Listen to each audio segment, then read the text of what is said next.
కాలంలో తిరుమల ఆలయంలో దర్శనాల విషయంలో నేను దగ్గర నుంచి పరిశీలిస్తుంటా, చూస్తాను కాబట్టి అన్ని విషయాల్లో గతంలో ఎవరన్నా కేంద్ర మంత్రులు గాని రాష్ట్ర మంత్రులు గాని వచ్చినప్పుడు ఇందుముందు మనం మాట్లాడుకున్నట్టు కులశేఖర్ పడి ఉంటాం కదా, దాని ముందు ఒక దండు ఉంటది. ఆ దండు తీసి ఆ పక్క ఈ పక్క వాళ్ళ కుటుంబ సభ్యుల్ని లేకపోతే వెనకాల వచ్చిన వాళ్ళని నిలబెట్టి హారతి ఇచ్చి అక్కడ తీర్థం ఇచ్చి షటార్ ఇచ్చి పంపించేవాళ్ళు. కానీ నేను మా శ్రీనివాస్ వర్మ గారు కేంద్ర మంత్రులు వారితో వెళ్ళాను, సత్యకుమార్ గారు మా రాష్ట్ర మంత్రి వారితో వెళ్ళాను. ఇప్పుడు ఆ పద్ధతి లేదు. దండు దగ్గరే హారతి ఇచ్చేసి పంపిస్తారు, బయట తీర్థం తీసుకురావాలి. అంటే మార్పు మొదలైంది అనే దానికి సంకేతం ఇది. గతంలో నేను అనుకున్నా గతంలో ఖచ్చితంగా రాబో రోజుల్లో వెంకటేశ్వర స్వామి దగ్గర హారతి అనేది చాలా కష్టమైపోతుందని నేను ముందే దాదాపు ఒక 5-6 సంవత్సరాల ముందే అనుకున్నా. అది ఆచరణలో అవుతా ఉంది. ఇప్పుడు నాకు నిన్న ఒక ఈపీ ఫోన్ చేశారు, బాను నేను పోతే హారతి, మాజీ మంత్రి ఇప్పుడు ఎమ్మెల్యేనా, అధికార పార్టీ ఎమ్మెల్యే. నేను ఓపెన్ గా చెప్తాను ఏమేం జరుగుతుందో. అధికార పార్టీ అంటే మార్పు మొదలైంది. ఒక అత్యున్నత స్థాయి నుండి అధికార పార్టీ మంత్రి, దాదాపు మనము టాప్ 5 అనుకోవచ్చు. ఆ మంత్రి గారు ఈ మధ్య వచ్చినప్పుడు వారి ఊరు నుంచి వచ్చారు కొంతమంది, కొంత రిక్వెస్ట్ చేస్తే టీటీడీలో ఉంటే ఉన్నత అధికారులు అమ్మ కష్టము ఇచ్చేదానికి ఇబ్బంది అని చెప్పారు. ఇది మేము స్వాగతిస్తున్నాం. గతంలో ఈ విధంగా ఉండేది కాదన్న. 100 మంది 150 మంది 200 మంది తీసుకుపోయిన సందర్భాలు ఉన్నాయి. ఈ 2-3 నెలల్లో ఆ మార్పు కనబడుతోంది నాకైతే.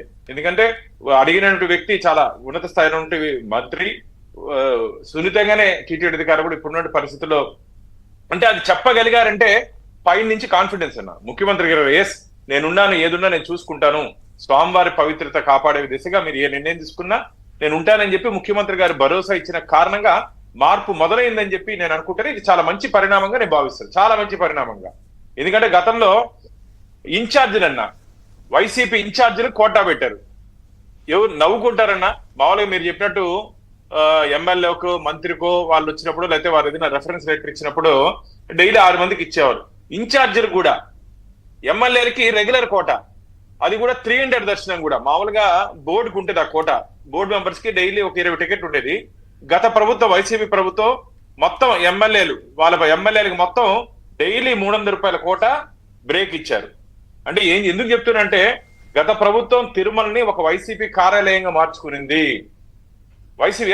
నేను వైసీపీ కార్యాలయంగా మార్చుకుంది. అది చాలా ఆధారాలు ఉన్నాయి. నేను ఎందుకంటే ఆధారాలు లేకనే మాట్లాడట్లేదు. ఎవరెవరు ఎట్లా టికెట్ తీసుకున్నారు విత్ ప్రొసీడింగ్స్ చూపిస్తున్నా నేను, విత్ ప్రొసీడింగ్స్. ఆ పరిస్థితి మంత్రులకే లేదన్న. ఇప్పుడు ఇన్ఛార్జీలకు కాదు అంటే అసెంబ్లీ ఇన్ఛార్జీలకే అప్పుడు హవా నడిచేది. సాక్షాత్తు టాప్ 3లో ఉన్నటువంటి మంత్రికే సున్నితంగా టీటీడీ అధికారులు లేదండి కొద్దిగా ఇప్పుడున్న పరిస్థితులు మేము కల్పించడం, ఇంకోసారి వారికి దర్శనం కల్పిస్తామని చెప్పారు. మీరు అనేది ఏంటంటే దీన్ని రెగ్యులేట్ చేయడము, మినిమైజ్ చేయడము సాధ్యమే అనేది మీ మాట, రైట్?